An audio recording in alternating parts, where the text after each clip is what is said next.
For the New Orleans Saints, getting Alvin Kamara in the end zone will be a must in week 2. We got all of that and a little bit of lagniappe for you on today's episode of Locked On Saints.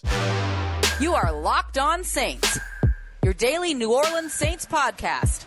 Part of the Locked On Podcast Network, your team every day.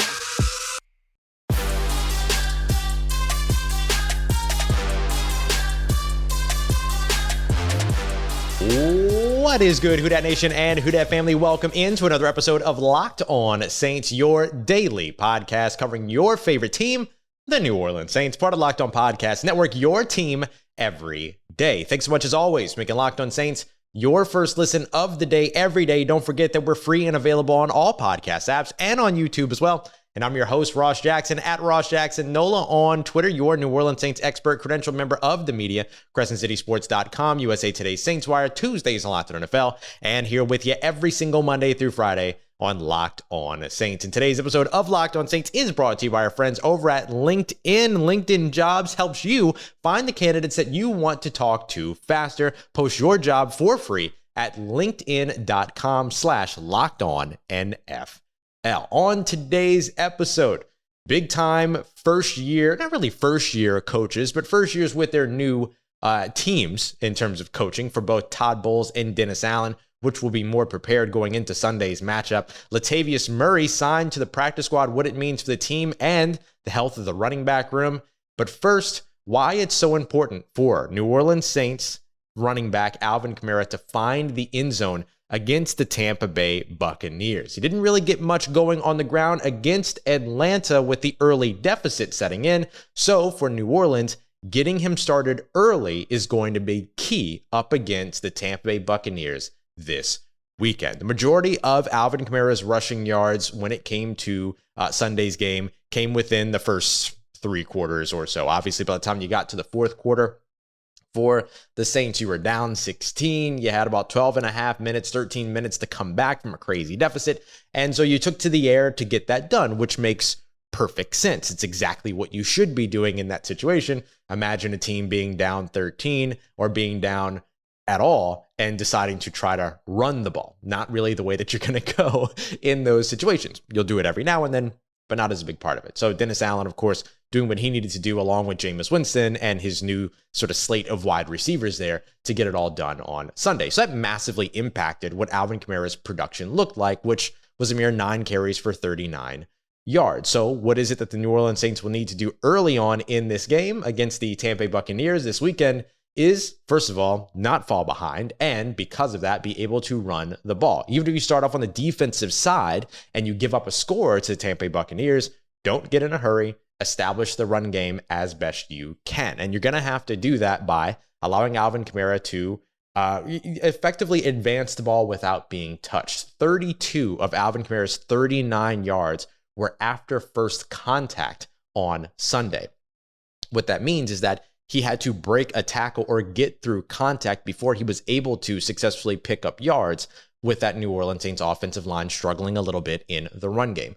We discussed in yesterday's episode of Locked On Saints how the Atlanta Falcons got so much push up against the New Orleans Saints defensive line when they chose to run between the A gaps. Remember, the A gaps are those gaps between the center and the guard on either side, because you have a guard on one side, guard on the other side. So as long as you're going right next to the center, that's basically your A gap.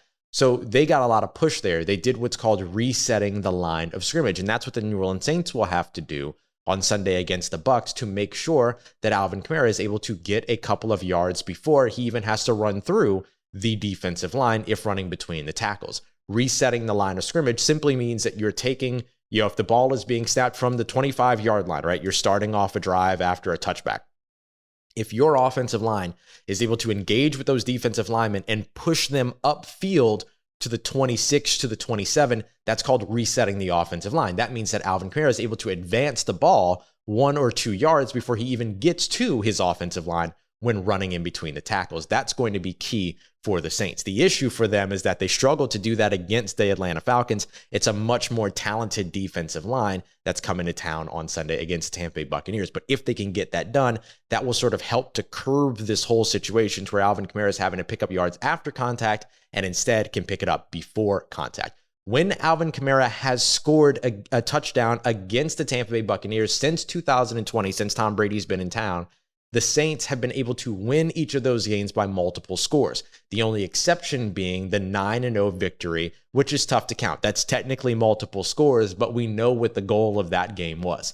Pick up some points, defense, ball control. And that really ran through Taysom Hill throughout all that. And wisely when it came to the way that, how powerful that offensive line was during that game. The Saints offensive line will need to reprise that type of performance on Sunday. And if you think about it, returning 4 or 5 offensive linemen, some of which were not even available during that Tampa Bay game last year when Dennis Allen was the interim head coach. Dennis Allen's been here before. I'll tell you why that's important later. That's exactly what you should be able to do. I think that the New Orleans Saints offensive line struggles on Sunday came down to a couple of different things. Them misidentifying where pressure was going to be coming from. Jameis Winston kind of let us in on that during his presser, saying that they expected one of the linebackers to be one of the Atlanta Falcons linebackers to be what he called their primary pressure player, or the player that really generates or manufactures a pass rush. Really, the Atlanta Falcons focus on doing it with their front 4. So that changes the way that you as an offensive line have to play versus how you prepared, which is identifying a mic on this side, identifying a mic on that side, making sure that the center of your offensive line is set so that you're shifting toward the right side depending upon where the pressure is coming from, all of that. The Saints struggled with that on Sunday.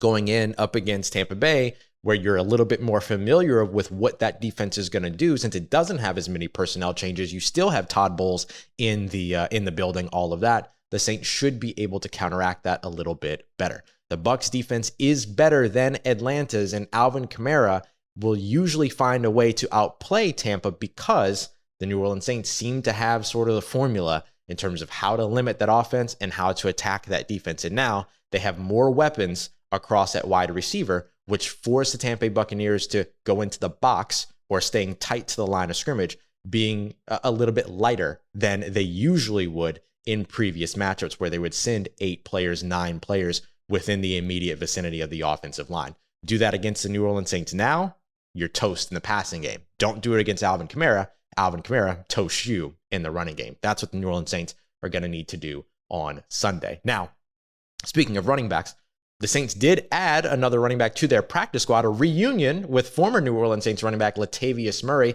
I'll tell you why it's a smart move and what it means about the health of the running back room, whether or not that's something you should be concerned about here in just a moment as we continue on with today's episode of Locked On Saints. This, though, gives me an opportunity to tell you about our friends over at LinkedIn Jobs. LinkedIn Jobs does everything that they can to make sure that you are talking to the candidates that you want to talk to faster when you're hiring, right? So if you're a small business and you're looking to get firing on all cylinders, LinkedIn Jobs is absolutely the tool that you should be using to help to grow your team. LinkedIn Jobs has an expansive professional network of over 810 million people. We're still a few years off from that being a quarterback contract. That's how big that number is. But when it comes down to it, you can create different things and tools like screening questions to make sure that you're getting the information that you need to know about possible candidates, including their experience. And of course, whether or not they match up in terms of your community, in terms of your business's culture as well. Something the New Orleans Saints care very much about is not only your production on field, but how you kind of are off the field. And you should be looking at that in terms of on the job and off the job within the culture of your community as well. So check it out. LinkedIn Jobs helps you find the candidates that you want to talk to faster. Did you know that every single week, nearly 4 million job seekers visit LinkedIn? That's a ton. Post your job for free at linkedin.com/lockedonnfl. That's linkedin.com/lockedonnfl to post your job for free. Terms and conditions apply. All right, family, continuing on with today's episode of Locked On Saints. Thanks again for making Locked On Saints your first listen of the day, every day. So, the New Orleans Saints added Latavius Murray to their practice squad on Tuesday, and that could end up being a pretty vital move, actually, by the time that we get to Sunday's matchup between the New Orleans Saints and the Tampa Bay Buccaneers. Could be one of those moves that we look at early on in the week and say, oh, I wonder what that means. But then by the time you get to the game, it's like, oh, now I get it. So the Saints signed Latavius Murray to the practice squad, and procedurally, they were also, because they were maxed out, they were already at 16 players after the signing of Trey Swilling, who, of course, is the son of Dome Patrol legend Pat Swilling. So pretty cool to see him in the black and gold, just like his daddy. The New Orleans Saints did release Dejon Dixon, but it's been suggested that that might be a temporary move. So we'll see procedurally how all of these things break out. But the couple of things for you to know about Latavius Murray, if you don't know about him, he actually spent time with the New Orleans Saints in 2019, 2020. He was released by the Saints at the beginning of last year. They felt that Tony Jones Jr. was going to be kind of a big piece to what they were going to do in 2021. Didn't necessarily work out that way as Tony Jones Jr. battled injuries, things like that. Looked really good during the preseason in the first week. Just didn't necessarily work out. That's a little bit of backstory in terms of Latavius Murray, but we've identified Murray as one of those players that the Saints could bring back because of maybe the potential suspension of Alvin Kamara, which just seems to be continuously pushed further and further down the road at this point, might not even impact the Saints in 2022. But even if they just wanted some more veteran experience in depth at the position. Last year, he ended up being released by the New Orleans Saints before the season began, signed with the Baltimore Ravens, ran for 501 yards and 6 touchdowns in Baltimore. Not too shabby. Of course, the Baltimore Ravens were dealing with a ton of running back injuries, so he and Devonta Freeman, who both spent time in the preseason with the New Orleans Saints, ended up in Baltimore. The last time, though, that Latavius Murray was with the New Orleans Saints, he appeared in 16 games with them, 656 rushing yards, averaging just about 4.5 yards per carry. That's a very good average. Anything over 4 yards per carry is generally really pretty good for a running back. He also had 4 rushing touchdowns, added a receiving touchdown that year as well. He also had 5 games during that 2020 campaign in which he went over 50 yards in concert with Alvin Kamara, with the exception of the final game of the season where he was kind of the focal point that he played, that final game that he played of the season. So, and he also had a game where he had 48 rushing yards as well. So he was on the cusp of 6, we'll say it that way. So the Saints are effectively combining their 2017 and 18 backfield with their 2019, 2020 backfield. 2017, 18, famously the boom and zoom era of Alvin Kamara and Mark Ingram. And then 2019, 2020, you really liked what you had with Alvin Kamara and Latavius Murray, who could both factor in the running game as well as the passing game, just like Mark Ingram was able to as well. Mark Ingram, of course, signing away the 2019 season. So the next sort of thing that you look at here is kind of like, what is the real ceiling of this trio if Latavius Murray gets playing time this weekend? And I think you look at the 2017, 2018 numbers for Alvin Kamara and Mark Ingram, and you have to bring that ceiling down a little bit, right? Like they're not going to be as impactful here in 2022 as they were 5 or 4 years ago. And then at the same time, though, Latavius Murray is, years older at this point. He's, past that sort of 30-year-old sort of threshold that we look at for NFL players, particularly at running back. So the 2019, 2020, yardage production will probably come down as well. But Latavius Murray still had a pretty good season last year, and he was a really good asset near the goal line. And if you remember on Sunday's game, Alvin Kamara ended up leaving for a little while, and while he was out, they ended up putting in Mark Ingram in that sort of wildcat 2-point conversion attempt when they were trying to tie the game at 26 later on in the fourth quarter. They put Mark Ingram there. He pushes over to the right sideline. There's like no daylight for him at all, and he's not able to push it in. I wonder if that was a play that was fully designed for Alvin Kamara, maybe even Taysom Hill, but for whatever reason, they had to go to Mark Ingram, or if that was specifically designed for Mark Ingram as sort of a decoy type thing. But I also wonder if that's a place where Latavius Murray finds you a little bit more success. At 6'3", the guy falls down and gains you 2 yards as long as he falls forward, right? So that type of additional power in their run game could be a benefit in those sort of goal-to-go situations, goal line situations, and even further 2-point conversion situations. Now, some people have looked at this addition to the practice squad as being something that signals that injury that Alvin Kamara was dealing with, the rib injury, could be worse than expected. Dennis Allen hasn't really lied about injuries at all this offseason. He's been really honest about everything.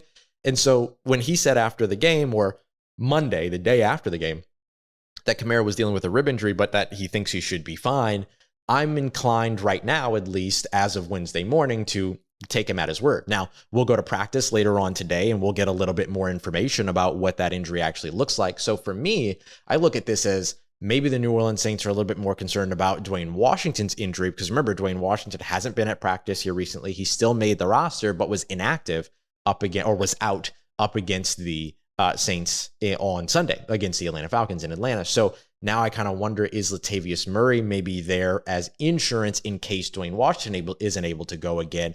And maybe you don't feel as comfortable as you thought you did with Tony Jones Jr. And so now you have sort of this stable of three guys that have all already produced in your system and in your scheme, which is still pioneered right now by Pete Carmichael. So the continuity is still very much there in terms of what that scheme and system was, where the three of them thrived. And that could be why you have Latavius Murray in the building. So he could either be added to the active roster here within the next couple of days, or he could be elevated from the practice squad as the game day elevation on Saturday. We'll see exactly which way Latavius Murray gets utilized, if at all. But it does give you another versatile threat in terms of the run game. He can run both man blocking, where an offensive lineman just hits the guy in front of him, right? You just block the guy in front of you.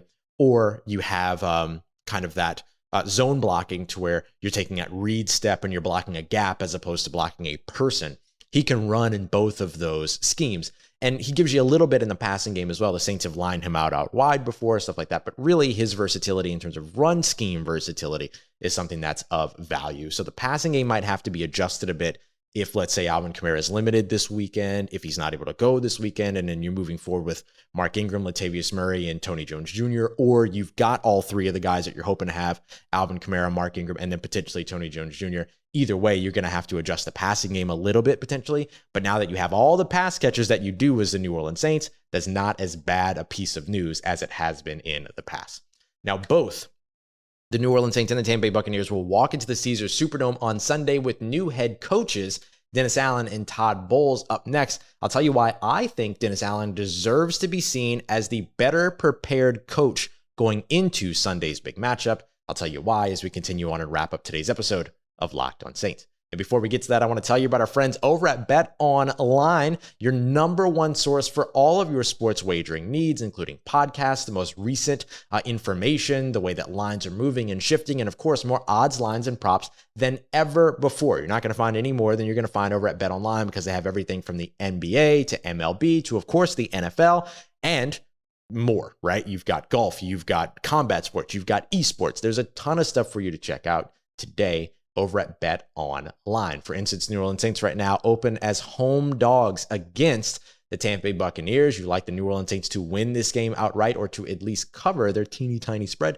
then you can go ahead and check all of that out and get in on the action over at Bet Online today. Your number one source for all of your sports wagering needs. Once again, it's Bet Online, where the game starts.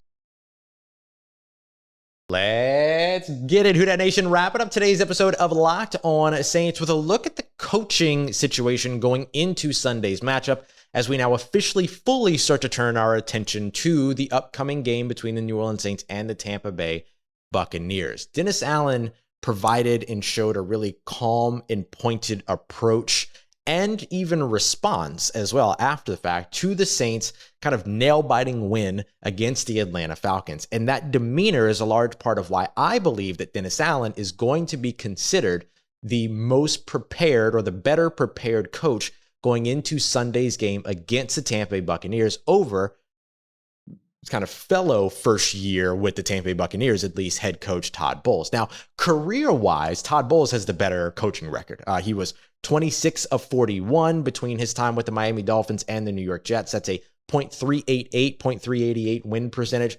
Dennis Allen was 8-28. That's .222 during his time with the Oakland Raiders. But to me, Allen kind of has the edge in this matchup because, well, he's been there before and he's done it before. Remember, Dennis Allen was the interim head coach against the Tampa Bay Buccaneers in their second matchup in Tampa last year, where they shut the Tampa Bay Buccaneers out with Bruce Arians at the helm 9-0. That was when Coach Payton was out with COVID, and the Saints were down several players as well. It wasn't as bad as the Miami Dolphins game, but they had already had so many different injuries. They were on their third starting quarterback of the season, all of that. So for me, I think Dennis Allen comes into this one a little bit more prepared, because there hasn't been that much changeover for the Tampa Bay Buccaneers. You have a couple of different things here and there. Obviously, Julio Jones is now in the mix. Russell Gage is now in the mix. You've made some adjustments over on the defensive side. Jason Pierre-Paul's no longer there, so Joe Tryon's getting a little bit more reps. I mean, there's a lot there in terms of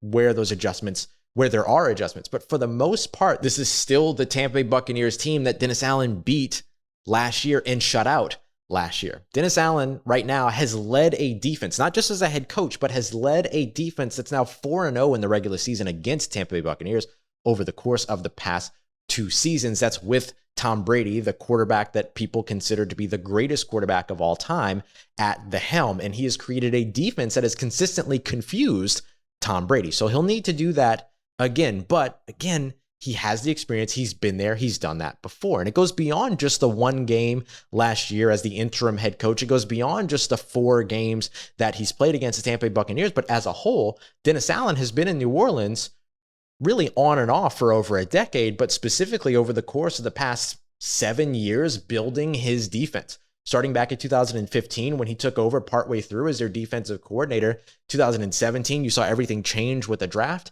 And then beyond from that point forward, you've got him here in New Orleans through 2021, building that defense, bringing in Demario Davis, adding guys in free agency like Marcus May and Tyrann Mathieu this offseason, continuing to build on the defensive line, the focus on the trenches, building a very successful secondary, drafting guys like Paulson Adebo, who fingers crossed will be back this weekend. You certainly hope to see him out there opposite Marshawn Lattimore. There's just a lot there in terms of what Dennis Allen has been building for 7 years, and he's built that defense that has toppled Tom Brady and the Tampa Bay Buccaneers 4 times in the recent past. He assumed a responsibility as well, and this was something that I just loved about who he is as a head coach now, because we knew who he was as a defensive coordinator, one of the best minds in the NFL on the defensive side of the ball, but who was he as a head coach was such a big question mark going into Atlanta.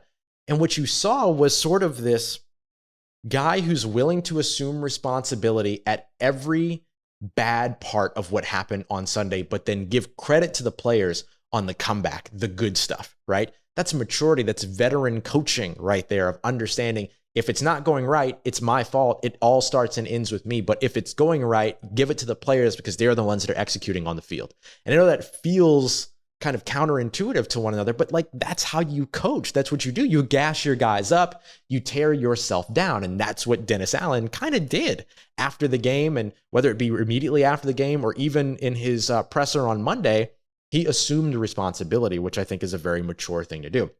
He didn't get too overinflated by the win. Easy to get overinflated by a win like that, right? Like you can pull so much swagger, so much confidence from what the New Orleans Saints did last week. But instead of him focusing just upon, hey, we won that game, good job, everybody. It was kind of like, hey, we won that game, good job, everybody. Enjoy it for 24 hours, but come with thick skin when we come back to film study on Monday, because there's a lot that went wrong and that Dennis Allen wants to fix. It's kind of the mentality that he shared with us that he took to his team. So again, I think that that's another big piece of like preparation and mature coaching, all of that. Most of all though, in the moment when things weren't going the way at all, that anyone around the New Orleans Saints themselves, the media, fans, no one expected the New Orleans Saints to come out as flat as they did on Sunday's game against the Atlanta Falcons. But Dennis Allen, who said that he wanted his team to be defined by grit, toughness, and competition, showed that it all starts at the top. He had this calm, calculated, unflustered demeanor the entire time, and he took an approach that was free of frustration. He didn't jump down anybody's throat on the sideline. He wasn't yelling at anybody. He was just taking it play by play by play. And the coordinators did the same thing. The position coaches did the same thing. And therefore the team did the same thing. You want to talk about veteran coaching? That's veteran coaching. Dennis Allen looked like somebody who had been there before. And I'm not saying that Todd Bowles doesn't have that demeanor as well. But Todd Bowles didn't shut out the New Orleans Saints 9-0 with their third quarterback of the season last year. Dennis Allen did that against one of the brightest offensive minds in the NFL in Bruce Arians. This is going to be a big defensive matchup, big defense run game first matchup. So that's going to be kind of the big clash between these two coaches. And again, I'm not going to ever say anything bad about Todd Bowles. I think he's a solid head coach, a very talented one, and everything. And I would even put him in the same class as Dennis Allen when comparing them or tiering them across the rest of the NFL. But to me, Dennis Allen's experience with the team, the experience that they had last weekend, the fact that he has been architect of this New Orleans Saints defense for 7 years. All of that should propel them to be better prepared leading in to Sunday's game between the New Orleans Saints and the Tampa Bay Buccaneers. Now, can the Saints turn preparation into victory? That's what we'll be discussing tomorrow with David Harrison of Locked On Bucs as we get into our crossover Thursday episode of Locked On Saints. We'll have the biggest stories, the key matchups, and of course, score predictions for you. And I'll explain how the New Orleans Saints can topple the Tampa Bay Buccaneers for the 5th regular season game in a row tomorrow. I appreciate y'all so much for joining me today and for making Locked On Saints your first listen of the day every day. For more information around the entire NFL, make sure you're checking out Brian Peacock and former NFL scout Matt Williamson on the Peacock and Williamson NFL show, bringing you all of the expert NFL analysis that you need every single Monday through Friday in less than 30 minutes. Find it wherever you get your podcast and, of course, on YouTube as well. Appreciate you as always, making Locked On Saints a part of your day, a part of your routine, saying yes to me and the show. As always, if you see me, say hi. And if you need anything else around your New Orleans Saints around these episodes, make sure you follow me on Twitter at Ross Jackson, NOLA. Hit me up. Let me know how the family's doing. Let me know how you're living. Let me know how you're momming them. And trust Who Dat Nation. I'll holla at you.